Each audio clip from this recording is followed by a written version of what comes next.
राधे राधे दोस्तों। आज की कहानी है बेसन के लड्डू।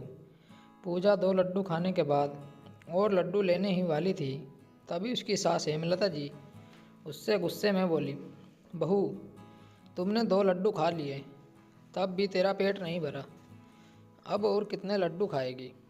बहू, यदि तुम इतने ही लड्डू खाने का शौक़ है तो खुद लड्डू बनाना सीख लो। यह लड्डू तो मैंने अपनी बेटी पूनम के लिए बनाए हैं। उसे मेरे हाथ के बने लड्डू बहुत पसंद है।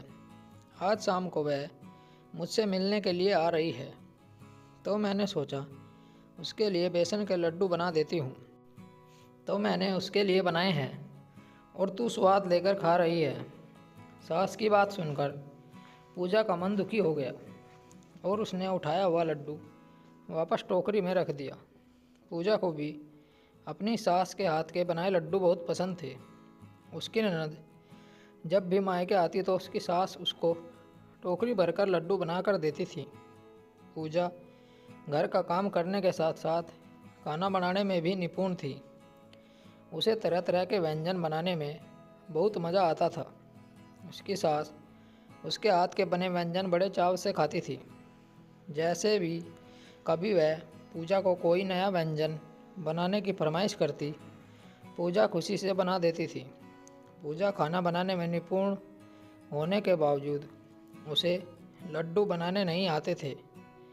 जब भी उसकी सास अपनी बेटी के लिए लड्डू बनाती, वह भी उसमें से कुछ लड्डू रख लेती थी।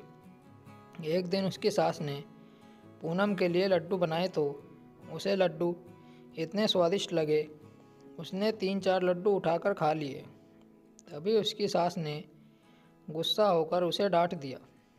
उस वक्त उसके ससुर जी भी वहीं बैठे थे। बहू का दुखी चेहरा देख उसके ससुर जी बोले, बहू, आज के बाद जब भी तुम्हारी सास तुम्हें कुछ व्यंजन बनाने को कहे तो तुम भी उसके सास को ऐसा ही बोल देना। यह सुनकर हेमलता जी बोली, यह क्या, आप बहू को उल्टी शिक्षा दे रहे हो? लगता है बुढ़ापे में सटिया गए हो, जो तुम बहू को ऐसा सिखा रहे हो। तब देवेंद्र जी बोले, मैं उल्टी शिक्षा दे रहा हूँ या तुम उल्टी बात कर रही हो? जैसे तुमने बेटी के लिए लड्डू बनाए हैं, वैसे ही तुम बहू के लिए भी लड्डू बना सकती हो। अपनी बेटी तो तुम्हें दूर रहकर भी प्यारी लगती है और बहू तुम्हारी सेवा करती है, फिर भी तुम्हें अच्छी नहीं लगती। जब भी तुम उससे कोई नया व्यंजन बनाने को कहती हो, वह तुरंत बना देती है। बहू भी तुम्हारी तरह जवाब दे तो तुम्हें कैसा लगेगा? पति की बात सुनकर हेमलता जी का सर शर्म से नहीं झुक गया, क्योंकि पूजा उसकी सारी फरमाइश पूरी करती थी। परंतु आज उसने ऐसा कहकर पूजा का दिल दुखाया। वह पश्चाताप भरे स्वर में पूजा से बोली, मुझे माफ़ कर दे बहू, मुझे ऐसा नहीं करना चाहिए था। तेरा जितना मन करे तू उतने लड्डू खा ले, पूनम के लिए मैं और बना दूंगी। सास की बात सुनकर पूजा मुस्कुराते हुए बोली, मम्मी जी, माफ़ी मांगने की कोई ज़रूरत नहीं है। आपको अपनी गलती का एहसास हो गया, मेरे लिए बस यही काफ़ी है। तभी हेमलता जी ने हाथ से पूजा को लड्डू खिलाया। सास बहू का प्यार देखकर ससुर जी के चेहरे पर मुस्कुराहट आ गई। स्टोरी को लेकर आपकी क्या राय है, नीचे कमेंट करके ज़रूर बताइएगा।